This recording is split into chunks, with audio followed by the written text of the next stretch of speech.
Hi, everyone, and welcome to another Tranquility interview. I am really excited for this one today. I'm speaking with Amy Boettcher. Hi, Amy. Hi. Oh my gosh. Okay, so Amy, the secret is finally unveiled. So you've heard me talk about how Sober Tranquility was not started out of strategy, but instead by accident in a way. That Sunday morning when my friend called me and said, Meg, do you want to take a break from alcohol with me? I said, sure, why not? 2 days later, I'm on the phone with Amy, and she said, I've been thinking about maybe just taking a break from alcohol for a while. I was like, you're kidding me. I've been doing this for the past 2 days. You want to do it together with my friend? And Amy was like, sure. I said, hey, better yet, why don't I put together some little audios to keep us on track? I can create just like a program just for us. I had no intention of creating an overall program of what this has become with Sober Tranquility. And I have so much gratitude for Amy because we would always joke, she's my muse. I would, when I do those Tranquility talks, yes, people, I'm speaking to you.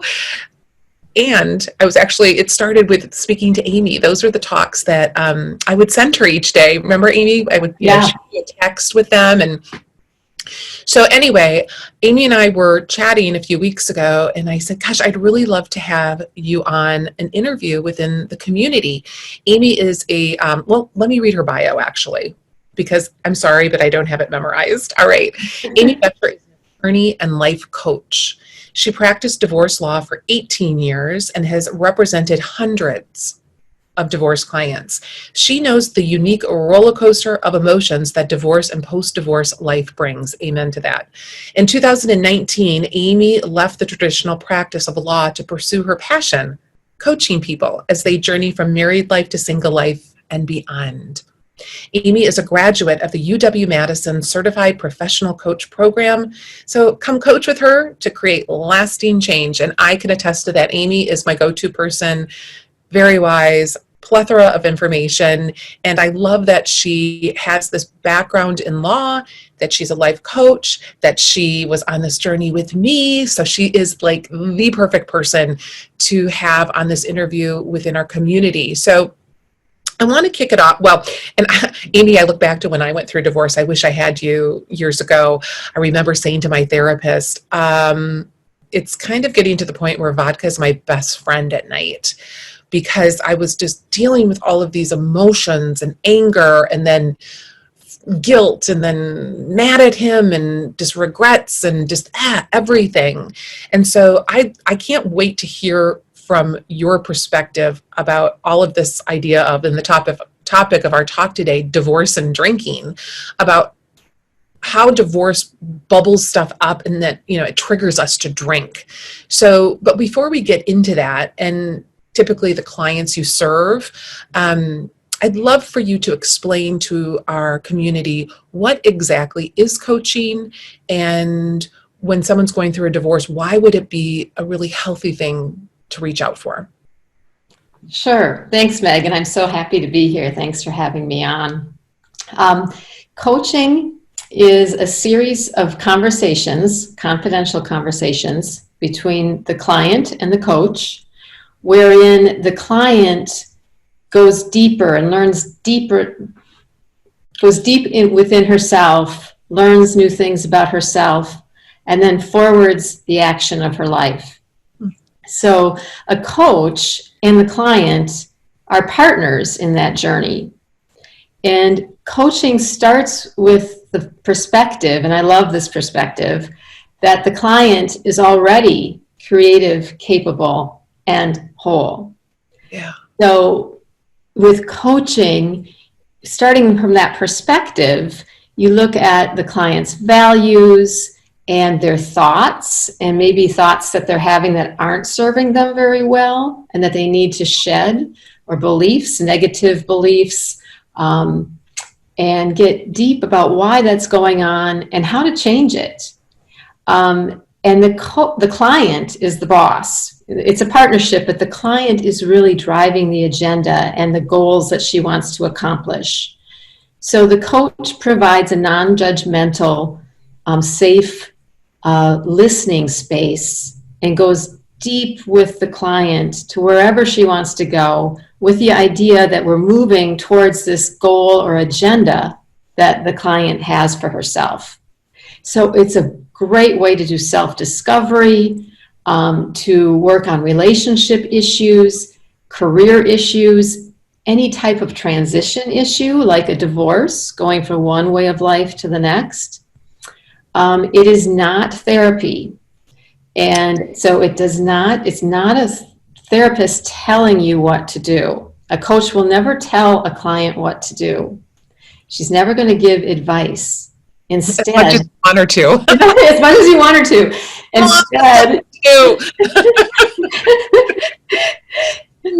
Instead you're going to uncover together, the client uncovers what's right for herself. And that's why coaching really works, why I believe in it, because it's the client solving the problem. It's kind of like the Wizard of Oz, where Dorothy, she had it in her all along, right? So she had her little coaches along the way with the Cowardly Lion, the Tin Woodman, and who was the third one? The Scarecrow. Yeah, they were kind of her coaches. Now that I think about it. Yeah, that's a really great analogy. So, and through my training, I've done a lot of coaching myself as far as being the client. That's what we had to do that as part of the training, and I am sold on it. I think everybody can benefit from a coach. The relationship lasts usually a 3-month relationship, a 6-month relationship, wherein you have coaching calls that take about an hour each time, about every 2 weeks. So that is, in a nutshell, what coaching is. That's a really great explanation. I love it. You know, I remember someone telling me when they were explaining to me what coaching was, they said, think of it like a bike. So a mentor, like if you've never ridden a bike before, and a mentor would say, well, watch me do it, and I want you to do it just like me.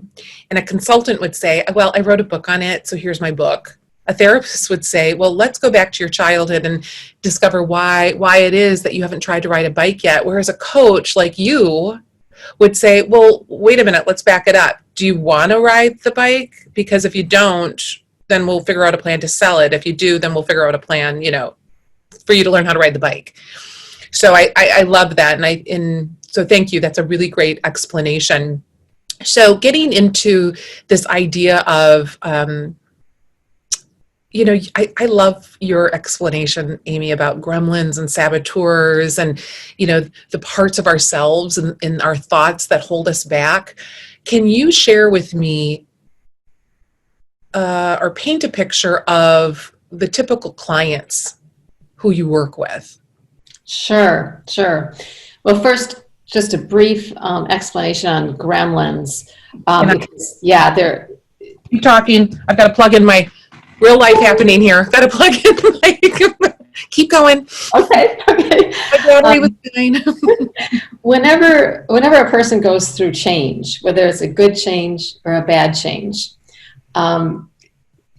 there is going to be a part of that person's brain called gremlins, if you will, that comes out to play. The gremlins are those unwanted thoughts that you believe are true, and they're trying to keep you safe, but they're very negative. They're fear-based. And so in a divorce, it might be that someone is ruminating about things they should have done differently, or things that he should have done differently, or I can't be a good parent with a broken family, like labeling yourself. And it's natural to have gremlins come out. Even when you have happy changes happen, you'll find that gremlins come out to say, oh, wait, it might not always be that good. What if something bad happens tomorrow? Or something to interrupt your good feelings. So that's just a little bit about gremlins. They're totally normal, but coaching can help you get a handle on those, kind of harness them and put them in the back seat so that your true self is the driver.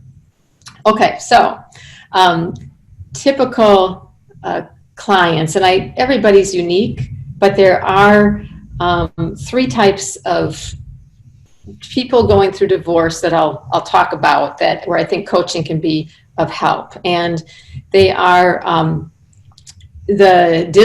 people can be triggered if their spouse is what's called the Disneyland dad. Okay. That's a whole thing to have to deal with when you're going through divorce. There's also the worrier, especially if you have children, being extra worried about your kids. And then there's also the type that is very natural, where there's so much anger and guilt and resentment that you tend to want to get your spouse, right? And so you keep score, and you're throwing out all this negativity, maybe texting him and trying to dig the knife in a little bit and wait for a response, get Right. very wrapped up in basically drinking poison and waiting for him to die. So, which doesn't work. He's never going to die. All right. So, Disneyland dad, we'll talk about him second then. Yeah. Disneyland dad can be a big trigger for people because, and this especially happens when the dads aren't seeing their kids as much as the moms.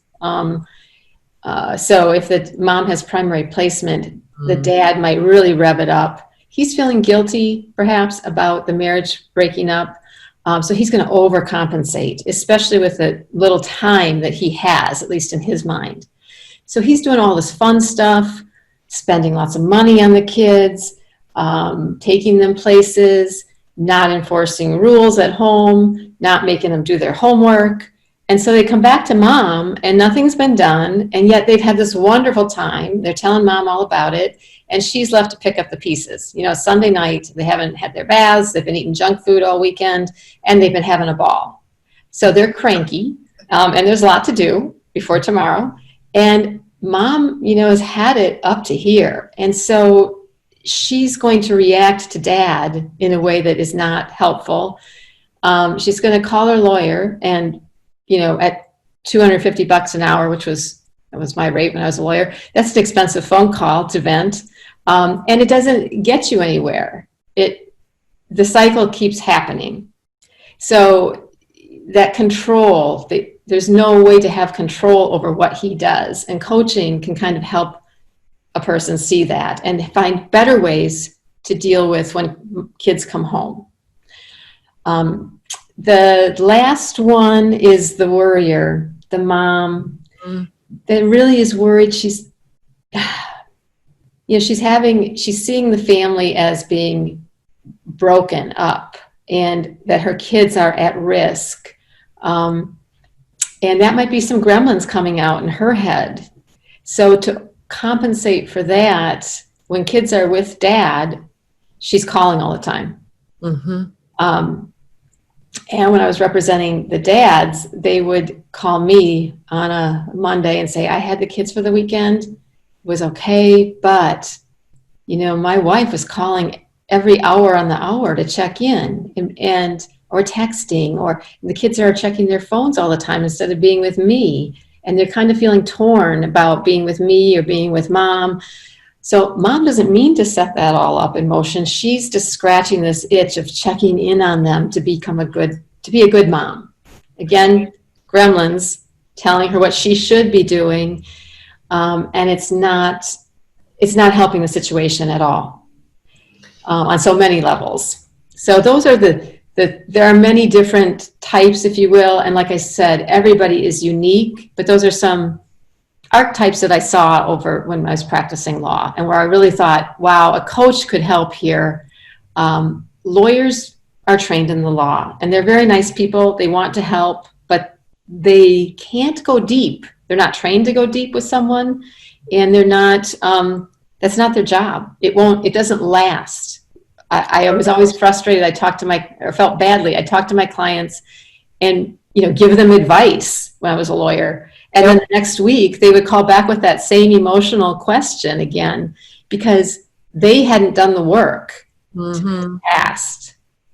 They'd vented to me and I'd given them all this sorts of advice that didn't stick because it wasn't tailored to what they really needed. And it was advice. They didn't need advice. They needed to learn about themselves and to figure out what their values are and how they want to show up in this new life that they're now being thrust into, whether they wanted it or not.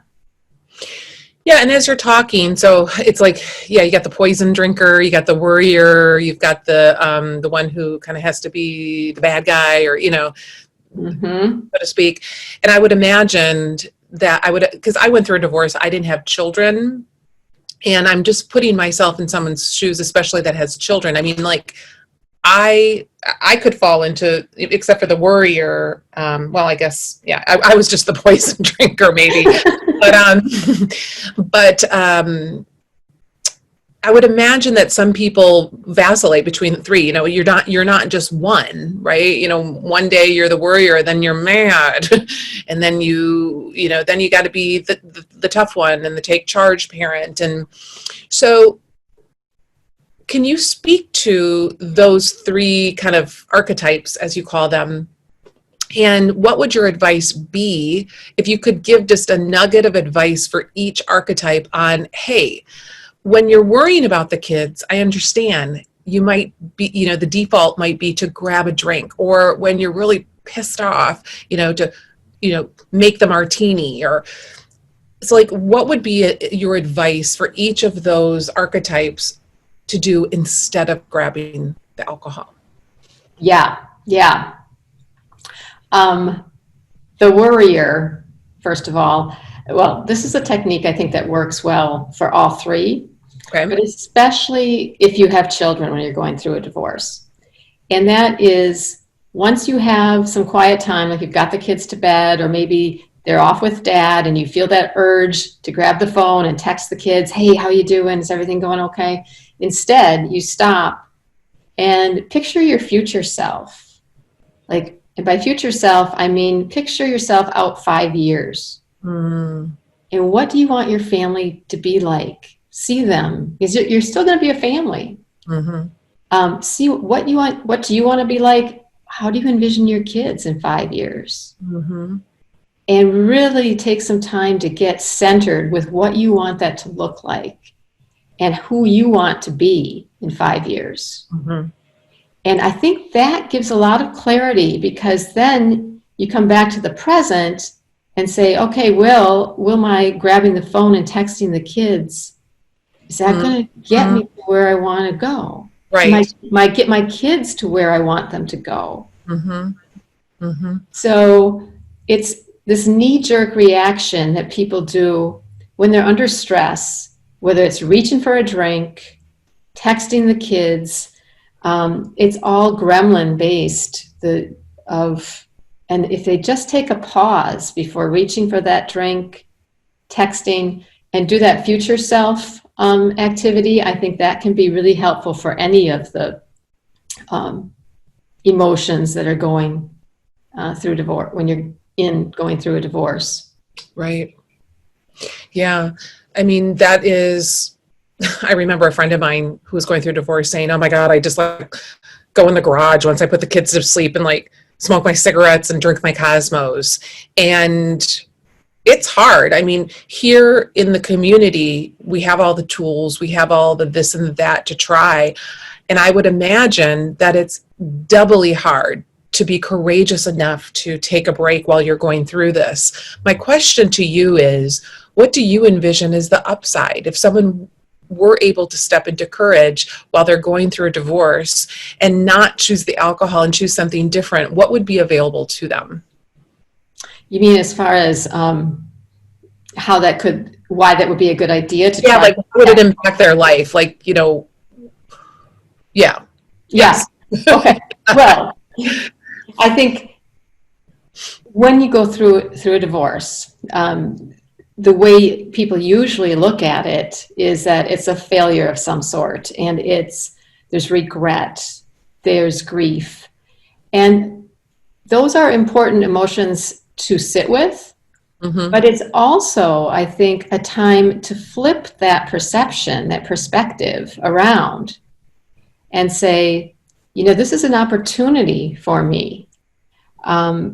It's going to look different than what I expected it to, but here's one of those times where I can be forced to really look at what I want and where I want to go and who I am. And we don't get that a lot in life because we're doing our day-to-day Right. routine over and over. And something like a divorce can be a growth opportunity. You don't know. But starting with the perspective of it could be great, this could be good, can kind of soften those saboteurs. So then the alcohol piece, it does nothing except stunt that opportunity, cover up the growth. Mm-hmm. And so some people might think, well, I need wine to get through this divorce. He's triggering me all the time. But to them, I would say, yeah, it's an easy fix, but is it really where you want to go? And is it going to make things worse? Anxiety increases. You're not getting to where you want. You're not sleeping as well. All of those things, you're kind of squandering. You're going through a hard time anyway. But it could be a real growth time. But alcohol, I think, is really just, it messes that opportunity up. It clouds it. It puts a layer on that you have to swim through in order to reach your true goals. And why put that extra level of junk on yourself? That's an interesting perspective. As you're talking, I'm thinking about how I always thought that I needed wine or alcohol to calm my anxiety. And yet when I even took the break, for the first 30 days, I realized, holy cow, alcohol is actually fueling my anxiety. And, it's interesting how we filter out what we don't want to hear. I had a therapist, I don't know, like a year and a half ago or so, had said to me, I was talking to her about my anxiety. And I always, in the back of my head, when I'd wake up in the morning, what's one thing I could do to love myself today? One of those tools.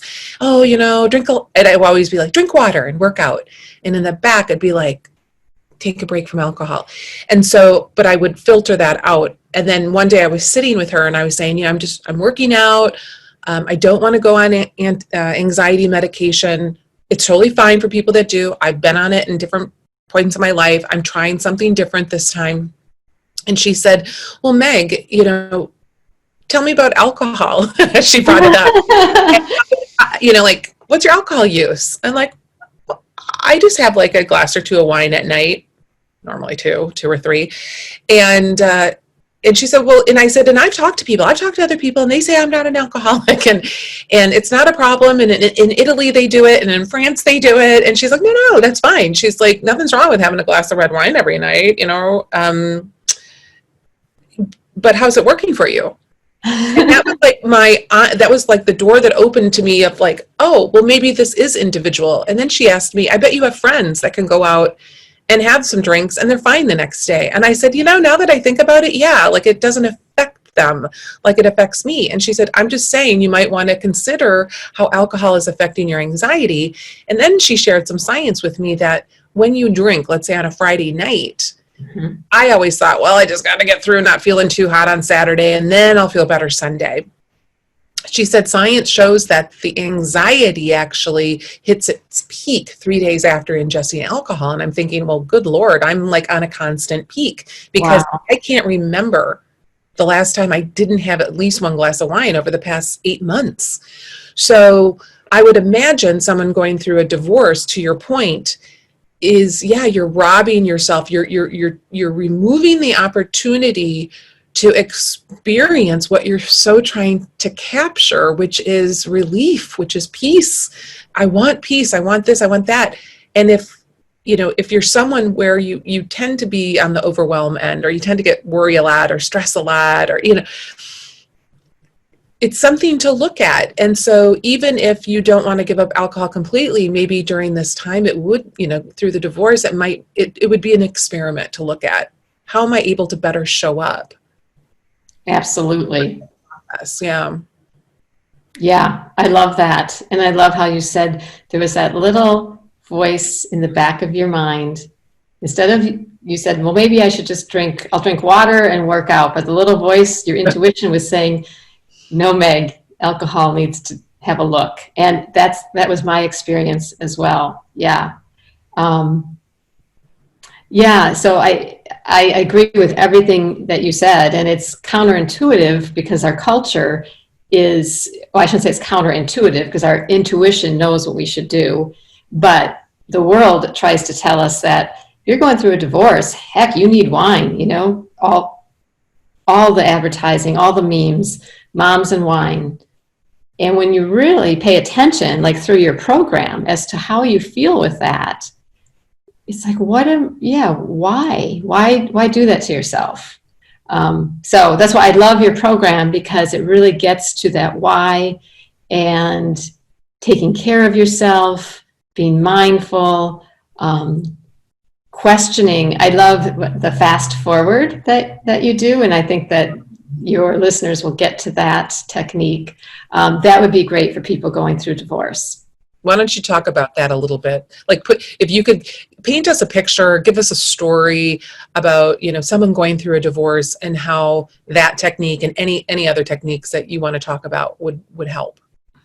Okay, well, we talked about the future self, where you go out maybe 5 years, but this is more specific to alcohol use, or overeating, or whatever habit you've gotten yourself into that really isn't comforting you. And I learned this technique from you. So it is, before you take that drink, pause and fast forward to 2 hours from now. Fast forward then to maybe 3 a.m. Fast forward to the next morning. And if you do that, you're going to see pretty quickly that having that drink, maybe as you're cooking dinner with the kids, might give you a relief from having to be the single parent now during that tough time in the evening. But you're very quickly going to become kind of surly or tired or what have you with your kids, and maybe have less patience. And then you fast forward to 3 a.m., at least for me, 3 a.m. wake up, sit and ruminate about whatever from my past, way in the past sometimes, ruminating about negative things. And then the next morning you wake up and kind of fuzzy-headed, just not feeling yourself.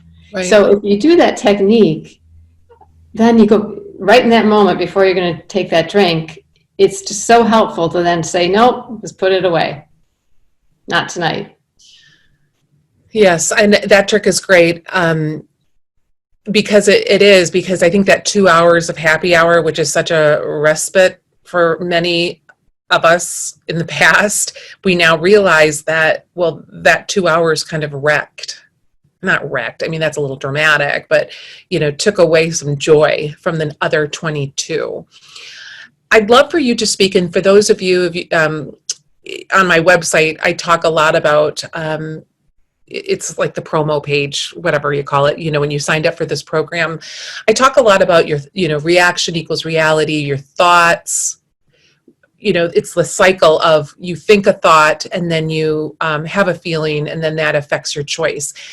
Amy, I have to give you kudos on that, because you really opened, like I knew that was kind of the case, but like you really got more into how the brain works, and you drilled down deeper into that. Would you explain that to the community a little bit more about the power of our thoughts? Yeah. The outcome? Sure. So well, I learned about this through my coaching training, and when I learned it, it kind of blew my mind. There are two things. Okay. The first is that your thoughts may not be true. That your thoughts are separate from you. Okay. And you have to question them, especially when they're leading you to think something negative about yourself or even about others, when the judge comes out. And so the think, feel, act cycle is what you refer to. Mm-hmm. And we tend to think that our circumstances are creating our reality. Like for divorce, I'm dealing with this awful spouse. He's run off with his secretary or what have you, and they're having a great old time, and he's not paying child support. I have to chase him down for every little penny. My reality is it's awful. When no, and you start to feel all anxious and sad and heavy. That's really not the reality. It's your thoughts are creating your reality. So if you're thinking that that's a terrible thing that's happening, then you're going to feel terrible, and it's going to affect whatever action you take in your day, the way you interact with your kids, with your spouse. And I'm not saying that people should just be able to get away with everything, that you just say, okay, that's fine, don't pay me child support. But you have to control your reaction to that. So instead of letting it, these thoughts run wild, that this is going to be forever, or how can you do this to me? You stop and you just deal with, well, here's the steps I need to take, perhaps, to get this rectified. And you see it as very manageable, that you can do it. And then your reality becomes much different than if you just allow the situation to trigger this emotion in you immediately. That is so powerful. And again, this can be applied to anything: divorce, releasing alcohol, feeling like you're on the outside looking into life, playing the comparison game, anything. Mm-hmm. Byron Katie, with her work of, she calls it the work. Mm-hmm. I recommend you guys, I talk about Byron Katie a lot, but it's this idea of fighting with reality. It's wanting reality to be different. And whenever you're suffering emotionally, you're not in your own business. You're in someone else's business, or you're in God's business, when you're trying to control the weather or anything like that. And it's, to me, that is, I think, in the top 5 tools to creating a more tranquil life is, and feeling the way you want to feel, is grabbing onto that idea of, I have power here. I have power on if I want to step into the energy of my thoughts, because it's like, okay, I'm feeling this way about my soon-to-be ex or my ex. That's my thought. What would my experience today or the next hour when I'm going out for lunch with girlfriends be like if I didn't have that thought? Well, I'd kind of be okay. Okay. Exactly. So, it's not like you're negating it. It's not like you're sweeping stuff under the rug. You're allowing yourself a break. Yes. Yeah. And the reason why we have these negative thoughts is often because our lizard brain, the part that used to have to look out for danger in prehistoric times, because there was a lot of danger that we had to look out for. So the lizard brain is that lower part of the brain that's supposed to keep you safe. And so it's going to see everything in a negative lens. That's its job. The problem comes when you let that lizard brain become a habitual focus of your life, and those thoughts can become a pattern and a habit, and it's trying to help you, but it's not very helpful in today's lifestyle. We don't, there isn't a cougar waiting around every corner to attack us. So you got to get control of that part of the brain that really is not needed in the same way. And that's not to say that there aren't problems that need to be solved and deep emotions that need to be felt, but it's just looking at those thoughts and asking, are they serving me? Or is there a different way? Like Byron Katie says, is there a different way to look at this? I think the only negative thought, if you will, that really needs to be experienced before it can be moved through, and it isn't something that's a saboteur, is grief. Because grief in its purest form is about honoring what was the best about, like, a marriage, honoring those good times, or a person who passes away, honoring that person. And that produces grief, which is healthy. But so not all negative emotions should be, or thoughts should be moved through in a real quick way, but such as grief. But most of them are this lizard brain kind of knee-jerk reaction pattern that we've gotten ourselves into. And that's interesting you bring up grief, because to me, grief would be you're in your own business, right? Your grief is, because Katie Byron talks about that. Like I said, the suffering is when you're like stepping out of your lane into someone else's business. And yet grief is such a personal thing. Mm-hmm. Yeah, it is. Yeah, I never thought about it that way, that it's your business. Yeah. Right. Yeah. I could talk on and on with you. We always do. Me too. And I remember when I went through my divorce, and my divorce attorney, one piece of advice that was worth gold to me that rang in my ears often, and I still remember it, is, Meg, you want to move through this process. You want to come out of it on the other side, looking back that you dealt with it with integrity to the best of your ability. Don't fall into the trap. Don't fall into the traps, right? And we're specifically, you and I are talking about these traps, right, that people can fall into during divorce. And so she was wonderful in that sense. And the day of my divorce, we left the courtroom, and this is to your point of, listen, their job is not to be a coach. Their job is not to like go deep. Their job is to get the legal work done. And we left the courthouse, and she's like, well, and I was just kind of like, well, what's next? And she's like, well, I would take you out, and she actually said, I take you out for a drink, but I think it's going to rain today. I got to get home and shut my windows. And I'll never forget that, because I thought, maybe she did, but I thought she didn't want to have a drink with me. And that's okay, because I know she doesn't, so I don't want to have a drink with her. But wouldn't it have been great to have a coach at that point that I could have had a session scheduled with? Yes. Right after that. Well, because it's such an emotional time.